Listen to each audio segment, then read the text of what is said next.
Good day, ladies and gentlemen, and welcome to the newest edition of On the Agenda of the European Liberal Forum. Today, we're talking about European minimum wage. But before we do that, let me take you 2-3 words about the European Liberal Forum. If you don't know us, shame on you. We are the foundation and think tank of the European Liberals of the ALDE party.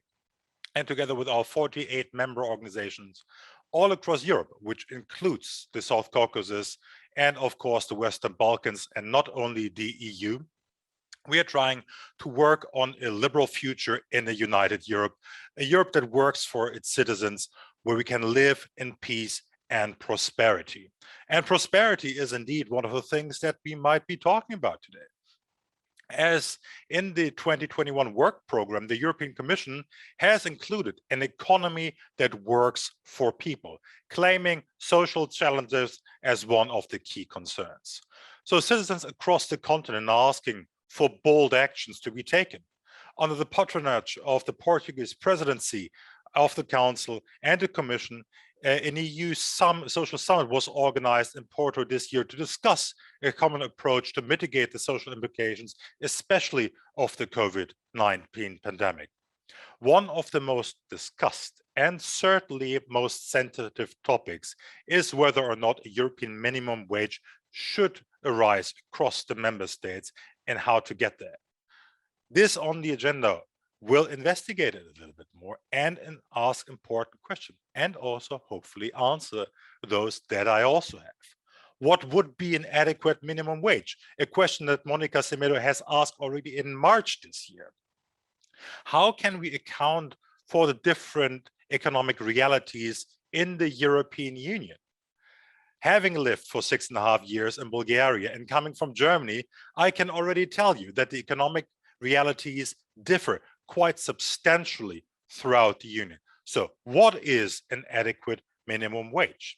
Is it the EU's, is it state business at all to get into the business of defining what a minimum wage should be? A classic liberal answer would be no, it would not, because it violates the ability to make free contracts. What about the potentially harmful side, especially for low-skilled workers that might be pushed out of jobs because their productivity level does not match a potential gain for the employers that is under the minimum wage?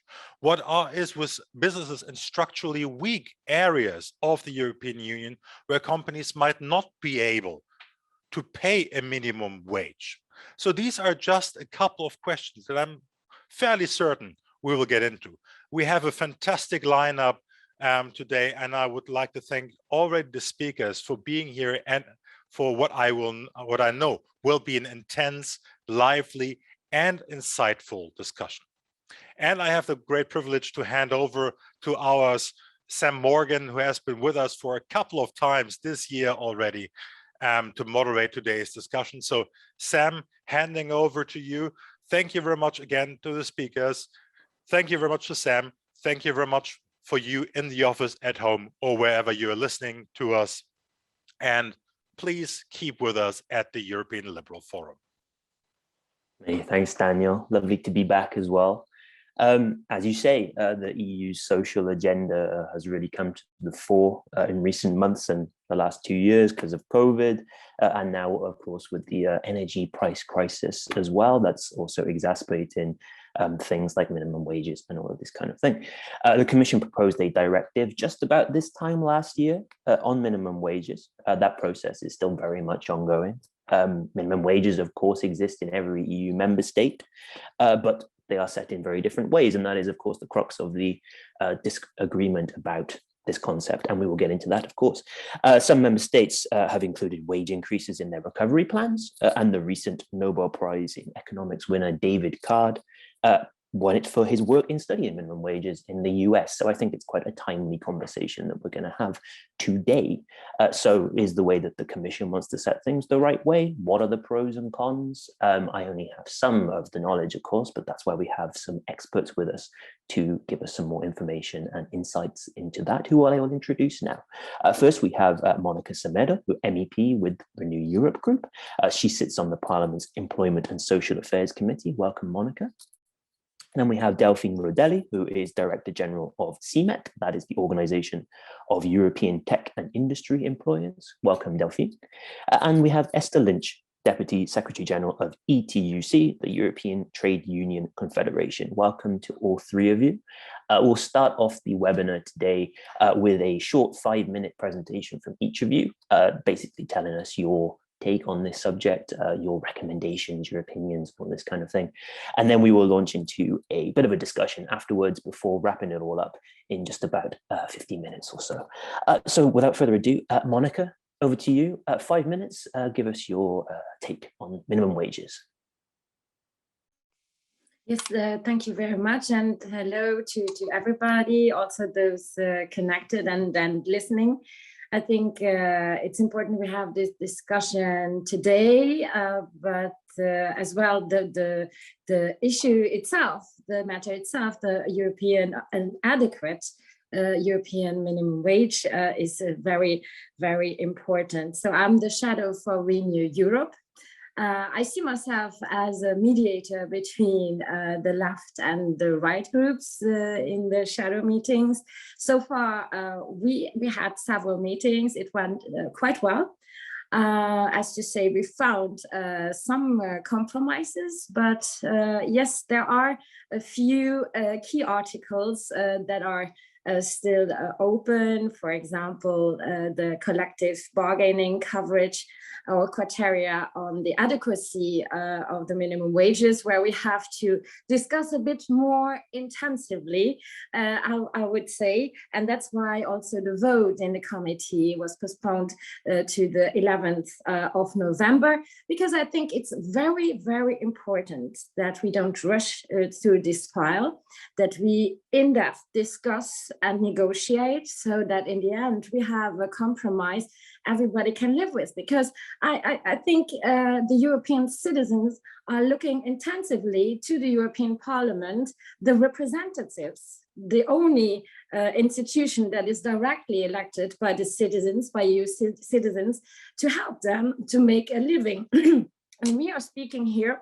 about people that wake up early in the morning, work there 7 to 8 hours, depending on the member state, and they usually work very hard. And if you work hard, you should make a living out of it. And that's what we are striving for. And that's what we have to negotiate intensively on. And I think it's very important, and it would be really good, not only sign, but taken action vis-a-vis of the European citizens and workers and their families. So the adequacy of a minimum wage is very important, as well as given that we have very various systems throughout Europe. When it comes to wage setting, it can be a mandatory minimum wage, it can be statutory minimum wage, but also a minimum wage arising from collective agreements. In Luxembourg, for example, we have both. That's why I have a certain neutral position on that. But we know that in, for example, the Nordic member states, collective agreements are a tradition. So this directive should not undermine these traditions, these national traditions that are good, well functioning. So we should protect also these systems, but nevertheless, not all the systems are well functioning. And that's where it comes to our to the call of the European to take action. I myself, I grew up as the daughter of a cleaning person with my 4 sisters. It's hard if you earn the minimum wage, but at least you have enough to feed your kids, you have enough to pay your rent. And if it's not the case, because the minimum wage, the setting is not adequate, then we have to improve. And that's what we are doing right now and negotiating right now, is to find criteria that are not like bottom down, saying it has to be this or that exact amount. You have to take into consideration the socioeconomic circumstances, for example, of each member state. You can't compare the minimum wage of Bulgaria of 330 euros, more or less, and of Luxembourg of 2,200. You can't compare that. But what is important for the people? We can talk on a technical, political level, but what is important for the people is, if I work hard, if I contribute to my society, what in the end of the month have I in my wallet? Have I the possibility to save, even if it's a little bit, but a little bit of money? Can I pay all my bills? Do I have enough to eat? Can I pay my rent? And this is the minimum. And that's what we are working on right now. It's the minimum wage. So the setting of a minimum standard throughout Europe to guarantee that each one that works hard and also travels Europe. We should also foster the circulation, the freedom of circulation in Europe. And if, for example, the absence of a minimum wage hampers this, we should act as the EU, and that's what we are doing. Fantastic, thank you, Monica. 5 minutes now, we'll give to Delphine. Give us your introduction to the topic. Delphine, over to you. Thank you very much. Yeah, I think that we might have some kind of a diverging view here, of course, as you might expect, representing the employers. But I'd like to start by saying that CMET agrees with the overall objectives of achieving adequate minimum wage for workers across the EU, though we might discuss on what adequate means, of course. But the national social partners in the companies that we represent in the main industries share the Commission objective of making work pay, fighting poverty, which I think is an important goal, and of course, maybe more importantly, strengthening the role of social partners in social dialogue, but in line with the national industrial systems. Contrary to what a lot of people seem to think, employers are not at all in favor of competition which would be based on lowering social standards. However, we have to always keep in mind that minimum wages are paid by an employer to a worker in compensation of the actual work that is performed by that worker. It's not a social transfer, and therefore we have to acknowledge that minimum wage policy must not be driven by a political objective at the cost of the employer. So to the question, should we set a minimum wage at European level and should we have that conversation at European level? We believe that it's not the case. We think that the EU is not the proper level to issue a proposal on minimum wage for many reasons. First of all, we think that it is a prerogative of the member state to set minimum wage according to national law and practice and to the economic situation, as was just mentioned by Monica, at the national level. We also believe in the autonomous role of the social partners in collective bargaining at the appropriate level, whether it's national, sectoral, or company level. As in many countries, wage setting is a core responsibility of the social partners, and this should be defended and preserved at any cost. And we see some difficulties in the conversations that are currently going on with the proposal that is on the table. And we are also of the opinion, and it's a very important point that is not often discussed at the moment, that minimum wages cannot be seen in isolation from social security schemes, minimum income, and taxation, which are also part of this discussion when you talk about minimum wage and fighting poverty and having adequate wages, because it's not only about adequate minimum wage, but adequate wages in general. Our second conviction is that this proposal that we are discussing is not legally sound, because contrary to what has been said by the EP and the Council of Legal Services, we have an issue with the fact that we now have a legal proposal which is in breach of the treaty. So of course we can discuss for hours because legal experts disagree with legal experts, and that's the case on many topics, but we know that pay and right of association are excluded for the treaty. At least this is the conviction of employers. And for us, it is a bit worrying that the Commission is stretching the wording of the treaties by issuing a proposal on this topic, and this way setting a dangerous precedent. I think that what is important to say is that in the proposal as it stands now, we have several issues that are very much worrying for us. We, of course, understand that it is not the intention of the European institutions to set a level for the minimum wage. We get that point very clearly, because I think that, as it was said by Monica, we have very different situation between Romania, Bulgaria, and Luxembourg or France, for example. But we also see that when you look at the discussion that are taking place in the proposal, some of the way the text is drafted ends up with a strong interference in the way the minimum wage is going to be set at the national level, which for us is a bit of unacceptable. If you look at Article 5, you see that we have a number of criteria which are going to be binding on the member states. And if you link that also with the fact that we have also some indication as regard reference to some 50% and of the medium wage, of the average wage, sorry, or 60% of the medium wage, well, at the end of the day, you reach a level for the minimum wage at the national level. So indirectly, you set this level of the minimum wage.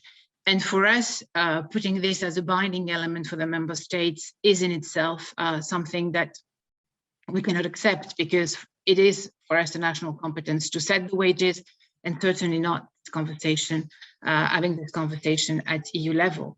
Also, what is very worrying for us is that we are discussing via this proposal on the minimum wage, the role and yes, we're giving a greater role to the member state as regards collective bargaining and social partnership. Of course, we definitely defend the promotion of collective bargaining on wage setting, but we also believe that the measures on this can only be taken on a voluntary basis, based on the joint request by the social partners themselves, because of course, depending on the national system, and it is true that, at national level, we see a huge diversity of collective bargaining system. It is for either the member states or the social partners to decide themselves on the measures that will be related to collective bargaining coverage. So when we hear that now we are discussing on the level to be reached in terms of coverage, 70% or 90%, and then on an obligation put on the member state to take some measures to promote and develop collective bargaining, for us, it is really an interference in the social partnership, which is extremely worrying. There are different traditions, there are different systems. Some of them have been working extremely well for many, many years, and we would like this to be preserved at any cost. So based on the principle of subsidiarity, and also because we think that that should not be a top-down approach, but rather a bottom-up approach, and also because we think that EU one-size-fits-all solution is not the best option, it's not appropriate. We have a lot of opposition to having this discussion on a minimum wage at EU level. Thank you very much. Thank you, Delphine. A firm no from you in terms of whether or not the EU should be setting this, and I think some very clear points as to why that should be. Over to you now, Esther. 5 minutes to give us your the trade union point of view on this as well, and basically your thoughts. Should the EU be doing this, or is it a role that they should be staying away from? Over to you. Thanks, Sam. Actually, I thought there was a lot of scope for agreement between us all. I didn't hear a firm no from Delphine. I heard Delphine say that her members wanted fairness, that they didn't want unfairness, that they want fairness, and that they want a single market with a fair set of rules. And from our point of view, that's critically what this directive is about. It's about having a single market that addresses failings in the market.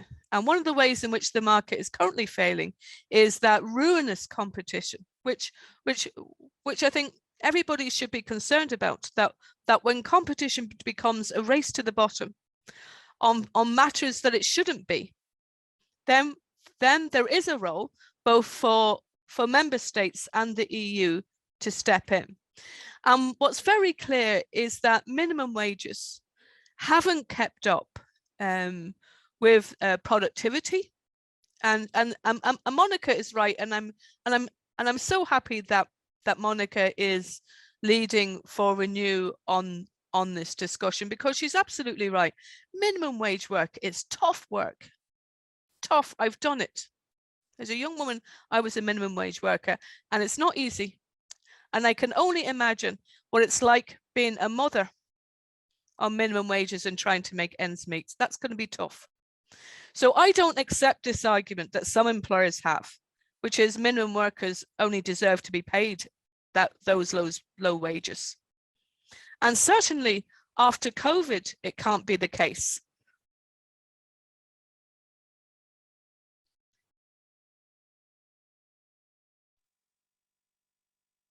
I think we've lost Esther.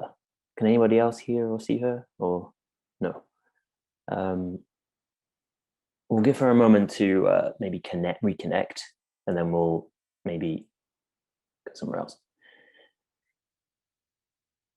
Okay, Esther, if you can hear us, then when you come back, then we'll give you back the floor. But for now, I guess until we can get Esther's 2 cents on this, I could launch into some questions for Monica and Delphine based on your 2 statements that you gave at the beginning. Monica, because I think it's clear now that this isn't about the EU setting an actual amount that should be the minimum wage, and not saying, it should be €1,000 or something like this. It is about setting criteria, as you said, or trying to find criteria that works for everybody. How are you actually going about setting this criteria? What does it actually draw on? Is there enough data available to do this? Is it employers that are giving you this data, workers? How does this conversation actually, how is it being structured, especially with your work in the parliament? How do you approach setting this criteria? Maybe you could give us a taste of that. Yes, thank you very much. I would just like to come back also to Delphine's statement just before. I have to say that as you also said, but I want to underline, it's not a one size fits all minimum European harmonized minimum wage. And it's also important, and I think for me as a liberal and Renew Europe, my group, it is important that also the employers stay competitive while fighting, for example, in-work poverty, which is a big problematic. So not losing the competitiveness of the employers while ensuring or guaranteeing the abolition of in-work poverty for all those active in the labor market. And we are working when it comes to the competences. We fought for during the negotiations, and are always referring to it, that we should stay inside of our competences and the legal base we have. So we keep an exact eye on the wording. And also then we really want them to rediscuss that and have the advice also of the European Parliament's legal service in case of doubt, just to make sure we go not beyond our competences. How it is said, we are still on negotiations, but of course each country or several countries have their own manner of setting the wages of criteria. We have now the duty to find the minimum criteria in order to guarantee the adequacy of a minimum wage, and that's the difficult thing. Some of the groups, they want these, the others want the others, and so we have to find a common denominator on that, and that's what we are still discussing on. So far we are not so far yet, and so this will be, although we have a bit more time, but we really need that time, very, very intense negotiations we will have on that. Thanks, Monica. Esther, you're back. Thank God. Good. We lost you there. This is one of the lessons of using someone else's Wi-Fi. Your own firewall sometimes isn't very happy about it. So sincere apologies. I don't know where I was, but I just came back in on the end there, listening to Monica about where we would see adequacy and that question. So I also would agree with the previous speakers that adequacy needs to be taken into the context of that particular member state. So that's why we proposed a threshold of decency, and the threshold of decency we proposed was the human rights standard. And the human rights standard is 50% of the average or 60% of the median. And that's why we think that's easy to understand. It's member states are already under international obligations to ensure that human rights standard, including the Council of Europe, various of so it's not something new that we invented.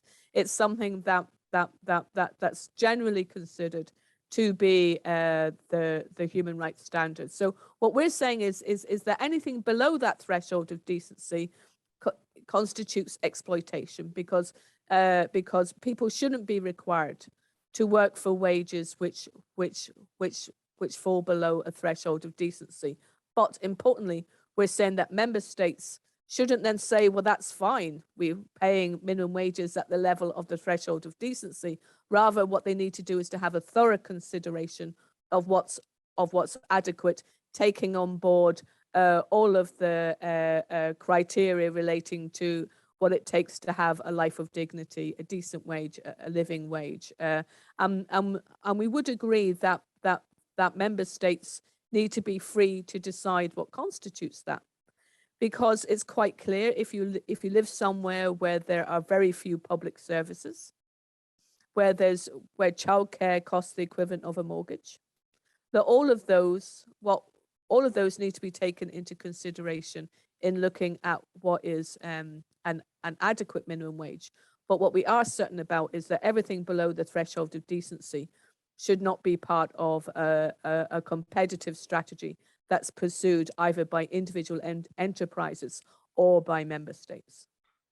Maybe I can ask you this already then, Esther, if we jump into the questions and answers, and the sort of impact on setting adequate minimum wages, that impact on the labor market. Obviously, if you have more people being paid more money, how do you basically not predict how that's going to pan out, but how do you sort of future-proof whatever system you're putting in that it doesn't negatively impact, you don't have enough people, you have too many workers, not enough jobs anymore.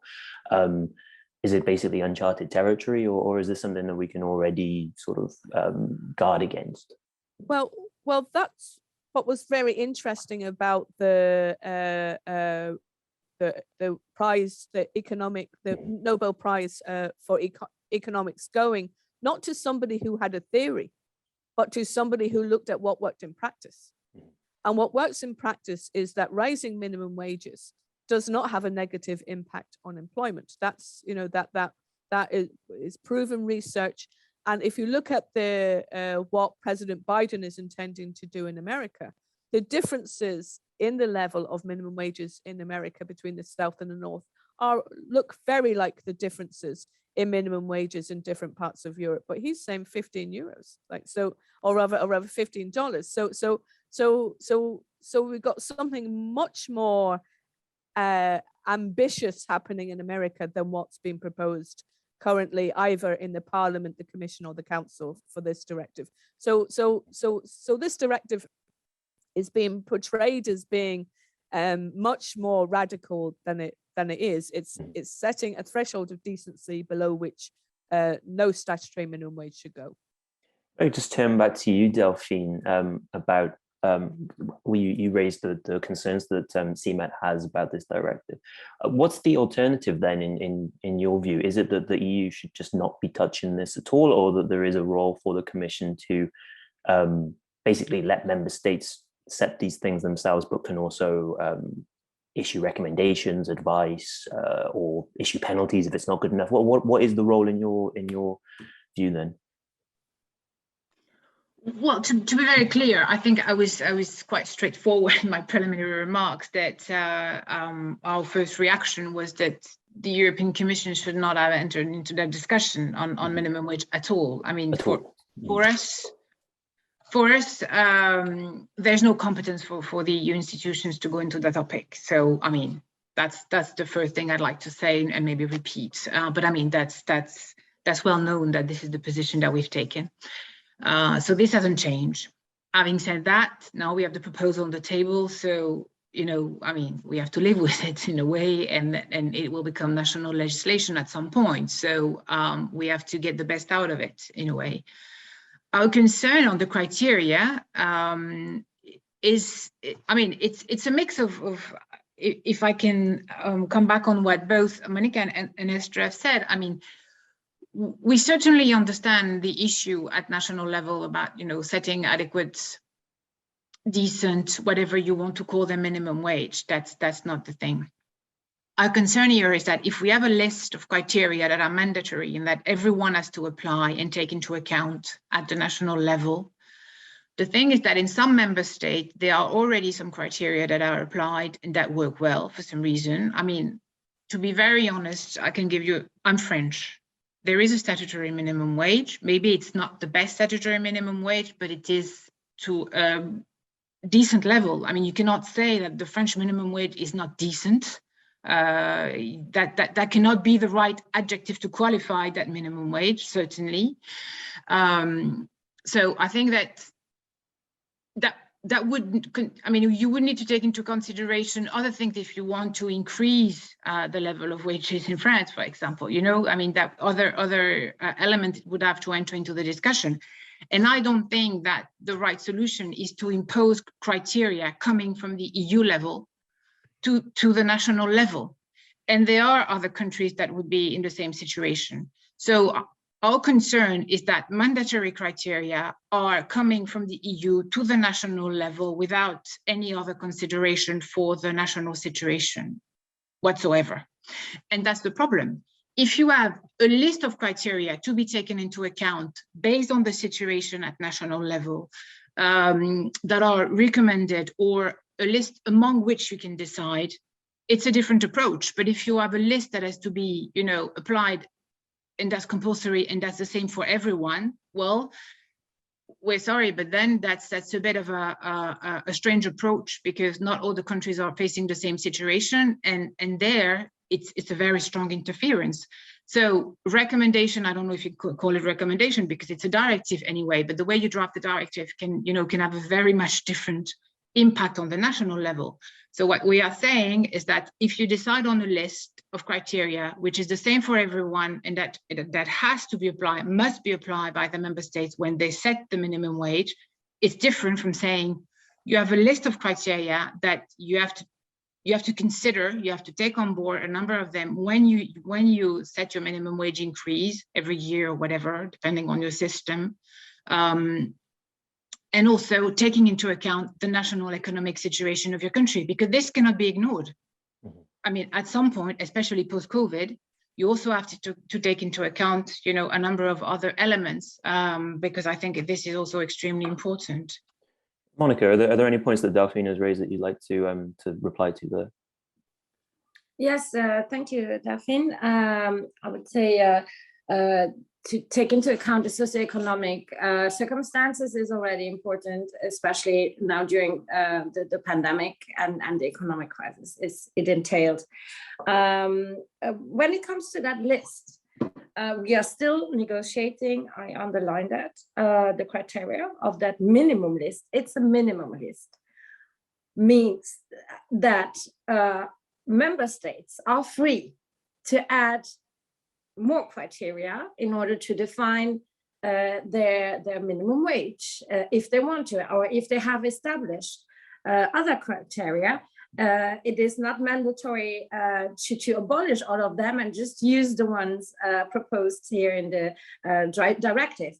These are the minimum criteria as minimum standard in order to find or to come to get an adequate the level of adequacy needed in order to guarantee a decent living. So just repeat, it's a minimum list that's still elaborating. We are still negotiating But for example, labor productivity is important for Renew, as well as taxes and social security contributions. But it's discussions and negotiations we have.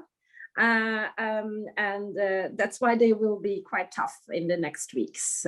Because if we define a minimum, it has to be the right ones, the adequate ones, which all member states, when applying them, reaches the adequacy of a minimum wage. Esther, that's a challenge. Esther, if I could just turn to you a minute. You mentioned about how this shouldn't be an excuse for member states to say, look, we've applied this minimum adequate wage that you've suggested, that's our job done, so is this kind of like an issue of trust where there is sort of like maybe an argument to be had here that the EU doesn't really trust governments to do the right thing, so you need this, or is that a fair sort of appraisal of this directive, or is it a bit more complex than that? I think that there's a lot of discussion about leaving no one behind. Mm-hmm. And I think particularly the legacy of COVID, and we all saw how minimum wage workers showed up either as carers, as cleaners, as shop workers. And there needs to be some assurance given to those workers that we mean what we say when we say nobody's going to be left behind. And we need to remember that for these workers, we're talking for a lot of people about an increase of 20 or 30 cents an hour. And so the other thing we need to remember is that what means adequate is from the point of view of the worker, not from the point of view of what an employer thinks is adequate. It needs to be taken from the point of view of the person whose needs that we're hoping to address.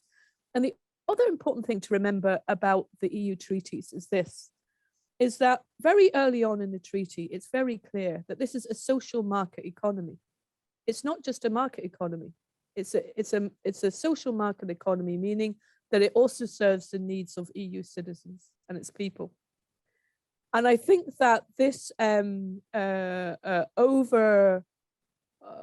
overemphasis on having criteria, because as Monica said, the list is pretty like short.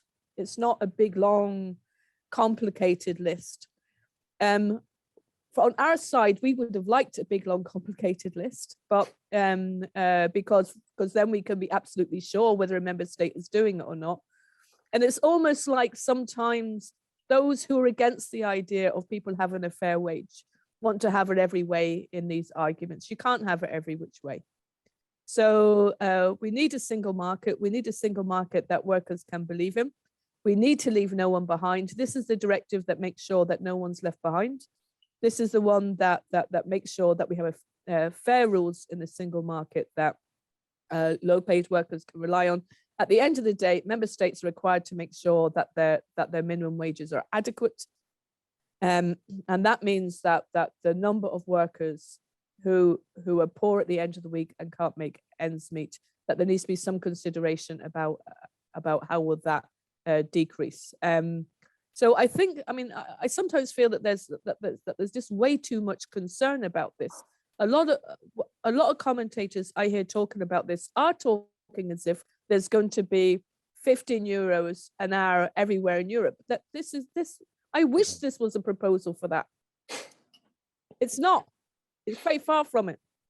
It does seem a bit like a communications failure in a way. It isn't we're going to set a common standard.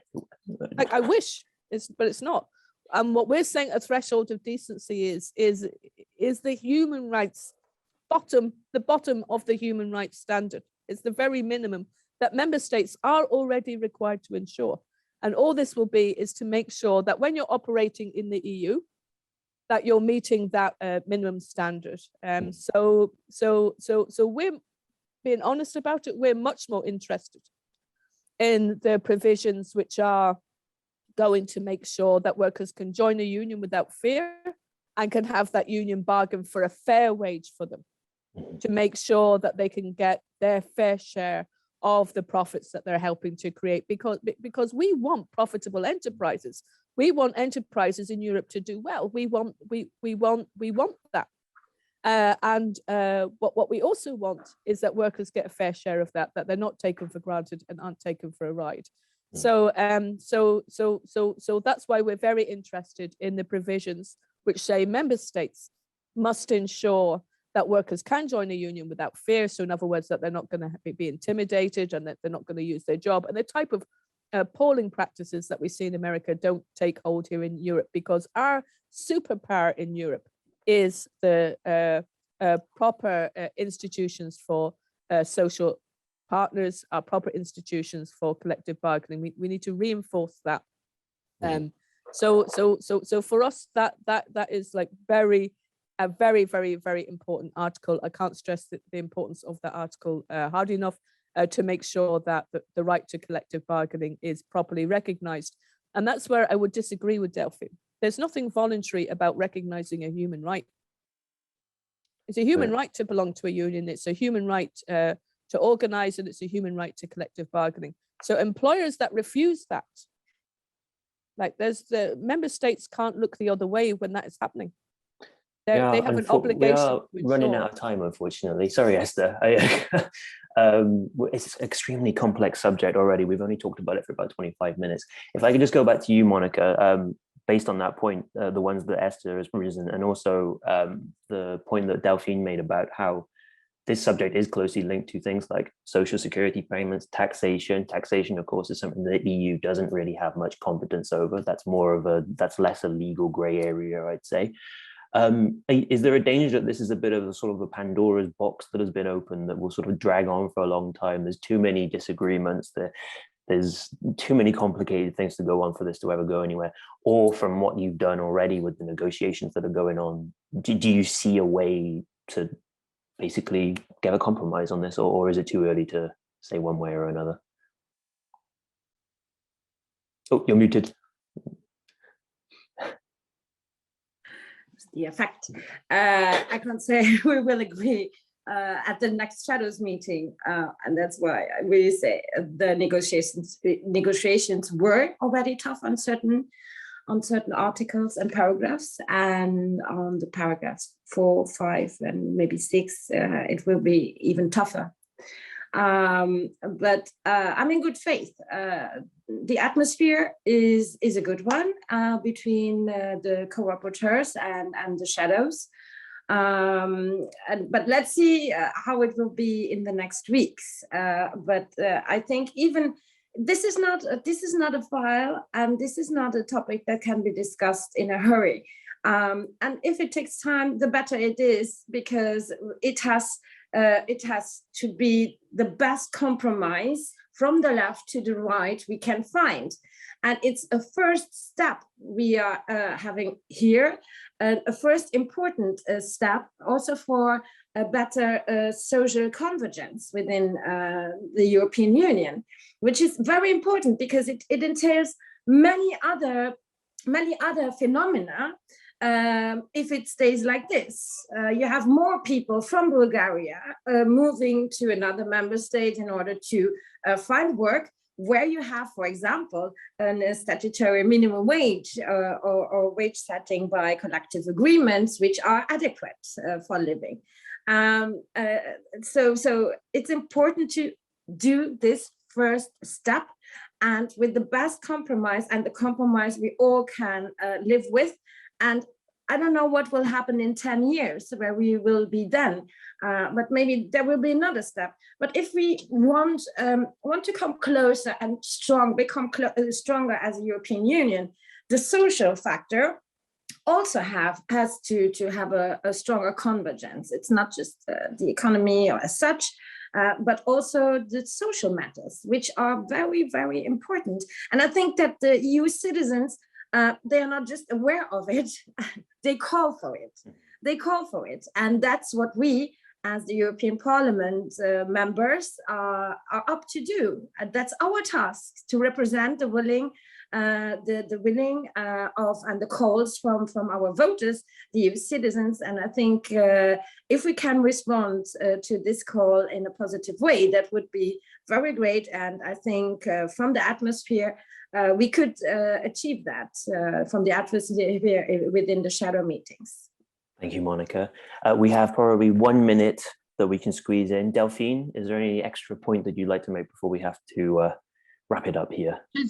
Just very quickly, I think that it's true that this dossier cannot be discussed in 5 minutes. I think you're right, Monica. Just to answer on one of Esther's concern, I think employers don't question human rights, just to be clear on that. And that's very important to be said. I think I said in my preliminary remarks that we were in favor of social dialogue, social partnership, and right for workers. So I think that's also something that I need to emphasize here.